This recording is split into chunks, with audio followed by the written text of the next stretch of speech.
बिगड़ जाई का यही गाना के बारे में बता रहे हैं। लेकिन सबसे पहले भाई गौरम ही देख लो कितना लग रहा है। ओहो, पसीना पसीना हो गया एकदम पूरा। तो बिगड़ जाई का यही गाना है, आने वाला है अन्नपूर्णा फिल्म से, यानी कि कश्यप को। ठीक है, तो गर्मी को हटाते हैं दूर, फिलहाल आते हैं मुद्दे पर। बिगड़ जाई का गाने का नाम है रंगदारी सॉन्ग होने वाला है, लिख के ले लो, रंगदारी सॉन्ग। और कश्यप कोहर इस गाने से आ सकता है, कमबैक कर सकते हैं ट्रेंडिंग स्टार खेसारी लाल यादव। ठीक है, काहे कि गाना कुछ अलग हटके होने वाला है। अखिलेश कश्यप जी से अभी तक रंगदारी गाना आया हुआ नहीं है, लेकिन ये गाना आ रहा है बिगड़ जाई का।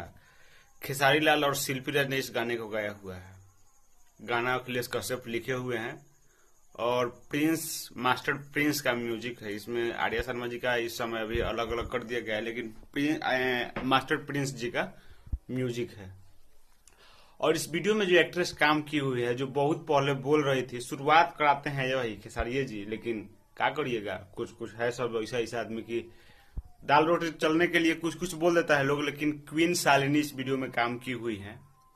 और वीडियो में जो काम किया है क्वीन शालिनी, और ये पहले पवन सिंह के साथ में काम कर रही थी, पर शुरुआत इन्हीं से हुआ है, खेसारी लाल यादव से। लेकिन पहले जाकर अगड़म बगड़म तिगड़म वही बोल रही थी, लेकिन फिर भी ये लोग काम दे रहे हैं। खैर, उससे अब इन लोगों की मर्जी जो करे। ठीक है, लेकिन क्वीन शालिनी इस वीडियो में काम की हुई है। गाना कल सुबह आप सबके बीच में आ जाएगा अन्नपूर्णा फिल्म से। आप जाकर के अभी देख सकते हैं, टीजर आ गया है, मतलब बहुत ही खतरनाक है। ठीक है, तो वीडियो को ज्यादा बड़ा नहीं करेंगे, पसीना पसीना हो गया। हम मिलते हैं नया वीडियो में, तब तक के लिए बाय, जय हिंद, हैप्पी मदर्स डे।